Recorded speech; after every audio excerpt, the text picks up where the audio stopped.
Today I want to talk about intention. The Upanishads say that you are what your deepest desire is. As your desire is, so is your intention. And so will be your deed, and so is your destiny. Everything that happens in the universe begins with intention. When I decide to buy a present, call a friend, or go to a movie, or wiggle my toes, it all starts with intention. In fact, the sages have said that our destiny is ultimately shaped by our intention. Intention is the starting point of every dream. It is the creative power that fulfills all our needs, whether for money, relationships, spiritual awakening, or love. Sometimes people aren't clear about what intention really means. What happens most of the time is that when we are analyzing too much, we get stressed and the thinking process begins. I want this, but I need it on this condition. But I don't want to lose that, and if that occurs, then what will happen? And on goes the mind. This is not intention. Let's look at intention as a symbol. For instance, you may see the picture of a resort that you wish to create. You now start adding vivid details to that vision. By doing this, you activate the frontal lobes of your brain, where your creativity and new ideas are born. Slowly, you begin to make that picture alive and begin to take it into the future. And your imagination goes wild.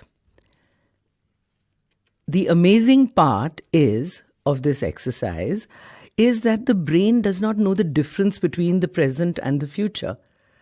You're now doing a mental rehearsal of your intention, actually. By doing this, you are literally rewiring your brain to connect to the future. It's a map of the future. Let's jump to the next level. You now need to match your clear intention with an elevated emotion, like a feeling of enthusiasm or deep interest, or a very clear purpose. Once you combine it with a strong emotion, your body, which is your unconscious mind, it begins to believe that what you intend is actually happening right now. There is a slight twist in this tale though. Most times we expect or believe that if this happens, then I will be able to do that. And it's actually the reverse. You can't wait for a relationship to happen to feel love. You have to be able to feel love first before a relationship can come your way. Or you can't wait for a new job to feel empowered. You have to feel empowered at the thought of your new job to magnetize a new job in your life. Or you can't wait for a healing to occur in your body before you feel whole. You start by seeing your body as a whole energy system, and then the healing occurs.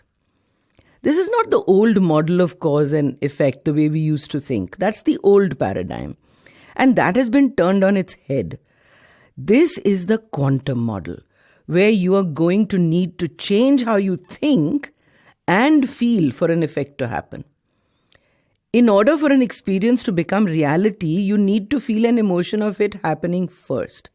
So we are not now waiting for an effect, we are causing an effect.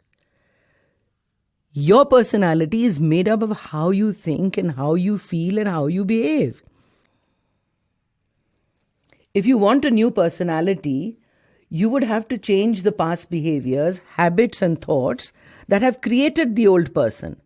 You have to look at the emotions that you have memorized that keep you anchored to the past. Those emotions do not belong in the future. You will have to create a whole new set of habits and priorities that you have focused on so far. It takes a certain amount of repetition, a certain consciousness, a certain will to finally stop looking at the future from the lens of the past. It is a learned skill, to get beyond this analytical mind. We each have the power to manifest what we want and need. So learn to rest. Rest the body and your monkey mind. slip into restful awareness, and detach from the outcome. That's a good point to start your journey towards conscious intent.